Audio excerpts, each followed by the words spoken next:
Prepositions of place are words that explain where something is located. Today, we will focus on 3 important prepositions: in, on, and at. These words help us describe the position of objects and people in space.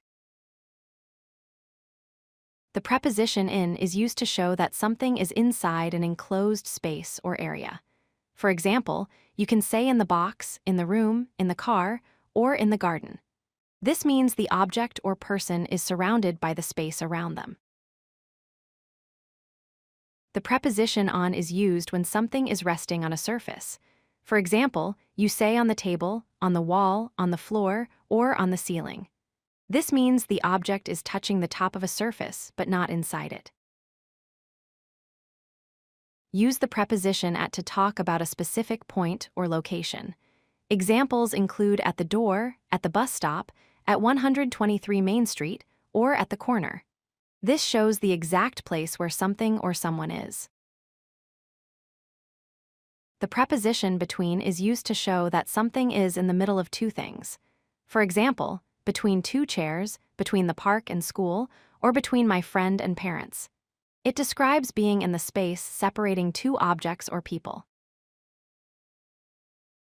In is used to describe something that is inside a larger space, like in the box, in the room, in the car, in the garden, in the city, or in the country. It tells us that something is surrounded or contained within that space. We use in for bigger areas as well. You can say in the city to describe being inside a city, or in the country for being inside a country. Other examples are in the world, in the mountains, in the forest, or in the valley.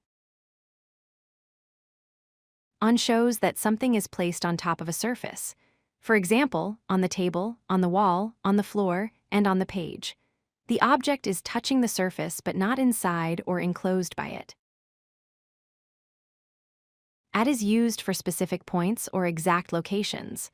For example, at the door, at the bus stop, at 123 Main Street, at the corner, at work, or at school. It helps show a precise position. If you like this video, hit that like button and don't forget to subscribe. Visit codelucky.com for more such useful content.